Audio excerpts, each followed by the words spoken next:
Olá, graça e paz, tudo bem com você? Comigo está tudo ótimo, maravilhosamente bem. Começando aí já o final de semana, hoje, né, sexta-feira. Você sabia que o final de semana é hoje e amanhã só? Que domingo é começo de semana? Então, é isso aí, gente. Final de semana é sexta e sábado. Domingo começa a nova semana, então vamos que vamos. Informação bem importante.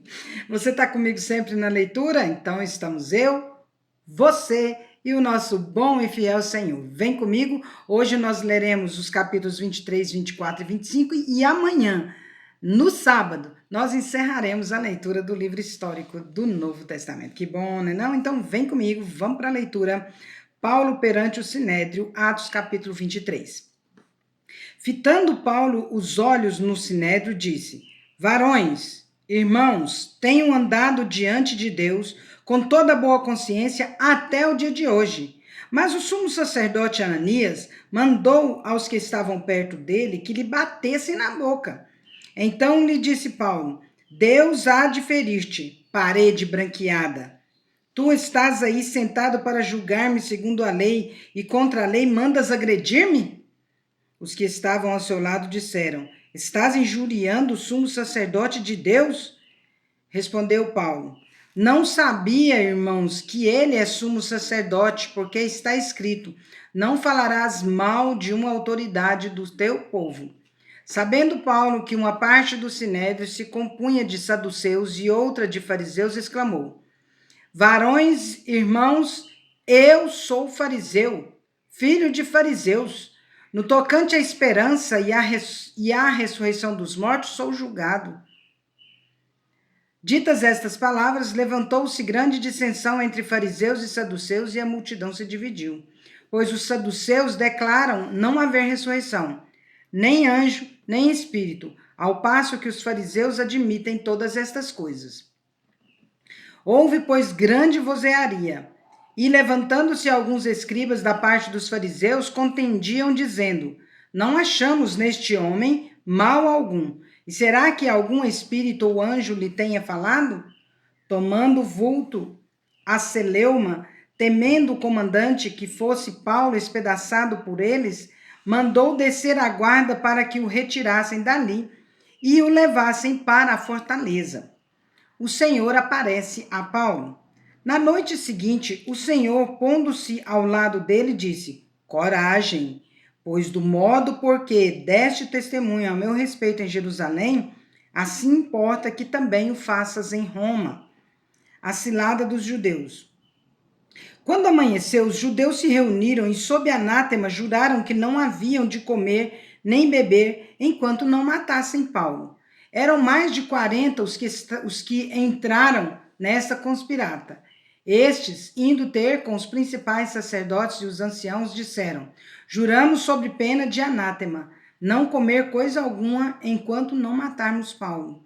Agora, pois, notificai ao comandante, juntamente com o sinédrio, que vô-lo apresente como se estivesseis para investigar mais acuradamente a sua causa. E nós, antes que ele chegue, estaremos prontos para assassiná-lo. Mas o filho da irmã de Paulo, tendo ouvido a trama, entrou na fortaleza e de tudo avisou a Paulo. Então este, chamando um dos centuriões, disse: Leva este rapaz ao comandante, porque tem alguma coisa a comunicar-lhe. Tomando-o, pois, levou-o ao comandante, dizendo: O preso Paulo, chamando-me, pediu-me que trouxesse à tua presença este rapaz, pois tem algo que dizer-te. Tomou pela mão o comandante e, pondo-se à parte, perguntou-lhe: Que tens a comunicar-me? Respondeu ele: Os judeus decidiram rogar-te que amanhã apresentes Paulo ao sinédrio, como se houvesse de inquirir mais acuradamente a seu respeito. Tu, pois, não te deixes persuadir, porque mais de 40 entre eles estão pactuados entre si sob anátema de não comer nem beber enquanto não o matarem. E agora estão prontos, esperando a tua promessa. Então o comandante despediu o rapaz, recomendando-lhe que a ninguém dissesse ter trazido essas informações. Chamando 2 centuriões, ordenou: tende de prontidão, desde a hora 3ª da noite, 200 soldados, 70 de cavalaria e 200 lanceiros para irem até Cesareia. Preparai também animais para fazer Paulo montar e ir com segurança ao governador Félix. E o comandante escreveu uma carta nestes termos: a carta de Cláudio a Félix. Cláudio Lísias ao excelentíssimo governador Félix. Saúde. Este homem foi preso pelos judeus e estava prestes a ser morto por eles, quando eu, sobrevindo com a guarda, o livrei por saber que ele era romano. Querendo certificar-me do motivo por que o acusavam, fi-lo descer ao sinédrio deles. Verifiquei ser ele acusado de coisas referentes à lei que os rege, nada, porém, que justifique morte ou mesmo prisão. Sendo eu informado de que ia haver uma cilada contra o homem, tratei de enviá-lo a ti sem demora, intimando também os acusadores a irem dizer na tua presença o que há contra ele. Saúde. Paulo no pretório de Herodes. Os soldados, pois, conforme lhes foi ordenado, tomaram Paulo e durante a noite o conduziram até Antipátride. No dia seguinte, voltaram para a fortaleza, tendo deixado aos de cavalaria o irem com ele, os quais, chegando a Cesareia, entregaram a carta ao governador e também lhe apresentaram Paulo. Lida a carta, perguntou o governador de que província ele era, e quando soube que era da Cilícia, disse: ouvir-te-ei quando chegarem os teus acusadores, e mandou que ele fosse detido no pretório de Herodes. Ananias e Tertúlio acusam Paulo perante Félix. Atos capítulo 24. 5 dias depois, desceu o sumo sacerdote Ananias com alguns anciãos e com certo orador chamado Tertúlio, os quais apresentaram ao governador Libelo contra Paulo.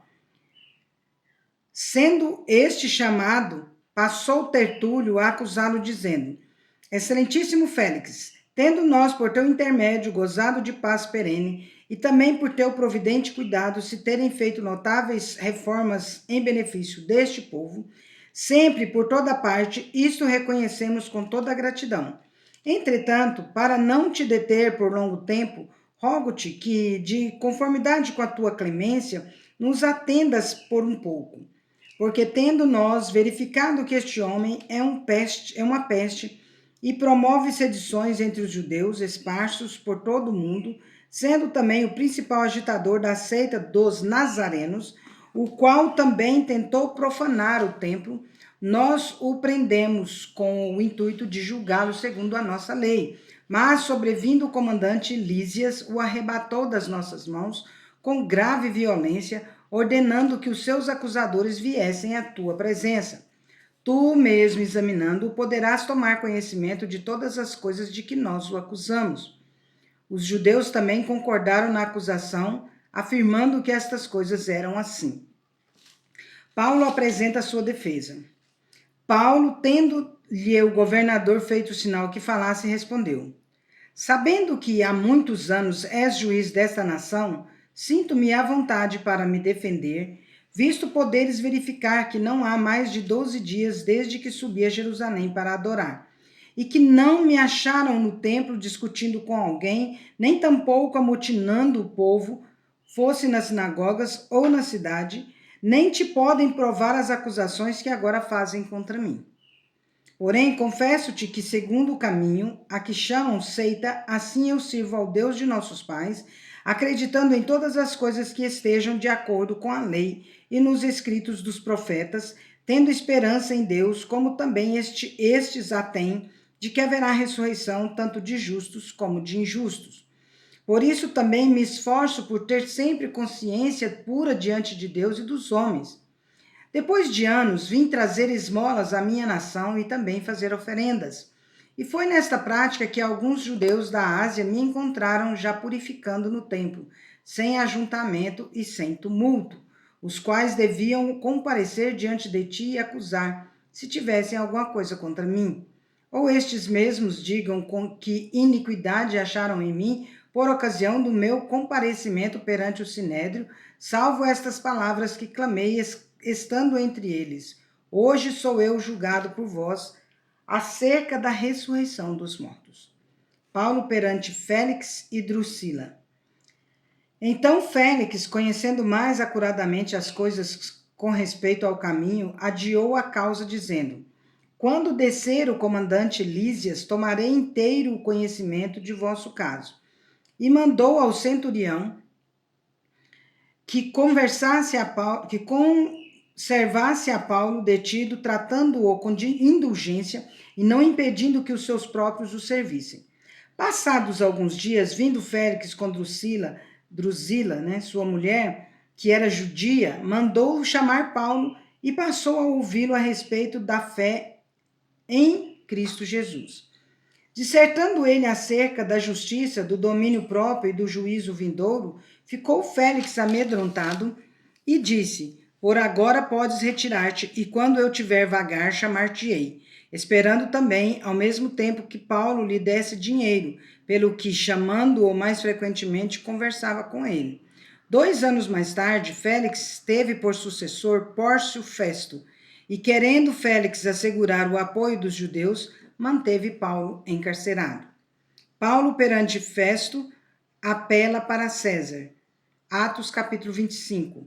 Tendo, pois, Festo assumido o governo da província, 3 dias depois subiu a Cesareia para Jerusalém, e logo os principais sacerdotes e os maiorais dos judeus lhe apresentaram queixa contra Paulo e lhe solicitavam, pedindo como favor, em detrimento de Paulo, que o mandasse vir a Jerusalém, armando eles cilada para o matarem na estrada. Festo, porém, respondeu achar-se Paulo detido em Cesareia e que ele mesmo muito em breve partiria para lá. Portanto, disse ele: os que dentre vós estiverem habilitados, que desçam comigo, e havendo contra este homem qualquer crime, acusem-no.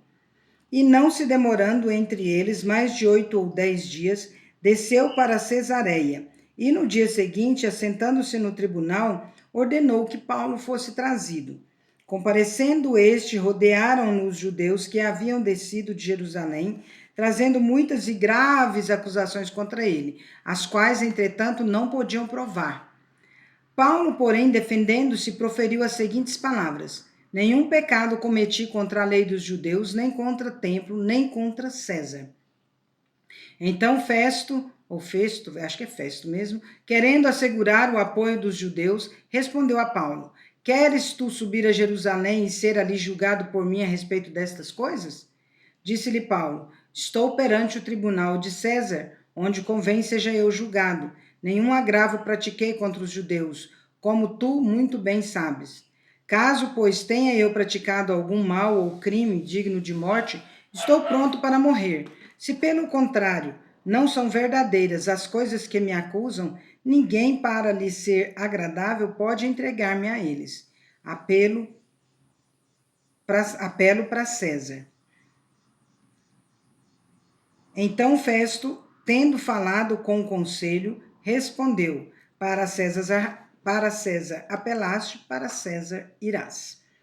Festo expõe a Agripa o caso de Paulo. Passados alguns dias, o rei Agripa e Berenice chegaram a Cesareia a fim de saudar a Festo. Como se demorassem ali alguns dias, Festo expôs ao rei o caso de Paulo, dizendo: Félix deixou aqui preso certo homem, a respeito de quem os principais sacerdotes e os anciãos dos judeus apresentaram queixa, estando eu em Jerusalém, pedindo que o condenasse. A eles respondi que não é costume dos romanos condenar quem quer que seja, sem que o acusado tenha presentes os seus acusadores e possa defender-se da acusação.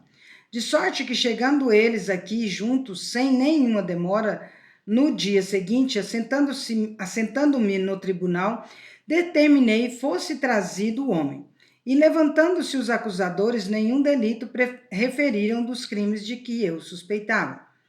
Traziam contra ele algumas questões referentes à sua própria religião e particularmente a certo morto chamado Jesus, que Paulo afirmava estar vivo.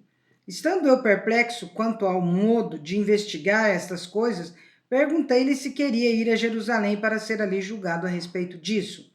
Mas, havendo Paulo apelado para que ficasse em custódia para o julgamento de César, ordenei que o acusado continuasse detido até que eu o enviasse a César. Então Agripa disse a Festo: Eu também gostaria de ouvir este homem. Amanhã, respondeu ele, o ouvirás. Festo de novo fala a Agripa. De fato, no dia seguinte, vindo a Agripa e Berenice com grande pompa, tendo eles entrado na audiência juntamente com oficiais superiores e homens eminentes da cidade, Paulo foi trazido por ordem de Festo. Então disse Festo: Rei Agripa e todos os povos que estáis presentes conosco, vedes este homem por causa de quem toda a multidão dos judeus recorreu a mim, tanto em Jerusalém como aqui, clamando que não convinha que ele vivesse mais. Porém, eu achei que ele nada praticara passível de morte. Entretanto, tendo ele apelado para o imperador, resolvi mandá-lo ao imperador. Contudo, a respeito dele, nada tenho de positivo que escreva ao soberano. Por isso eu o trouxe à vossa presença, e mormente a tua, ó rei Agripa, para que, feita a arguição, tenha eu alguma coisa que escrever. Porque não me parece razoável remeter um preso sem mencionar ao mesmo tempo as acusações que militam contra ele. Encerramos mais um dia a nossa leitura e amanhã nós encerraremos o livro de Atos. Que bênção maravilhosa, né? Nossa leitura caminhando diariamente, tranquilamente, para encerrar no dia 31 de dezembro, se Deus assim permitir. Não deixe que as festividades de finais de ano atrapalhem sua leitura, tá bom? Não esqueça disso. E que a paz de Cristo seja o árbitro em nossos corações, que nós busquemos a paz, empenhemos por alcançar e no que depender de nós, tenhamos paz com todos os homens em nome de Jesus. Vamos?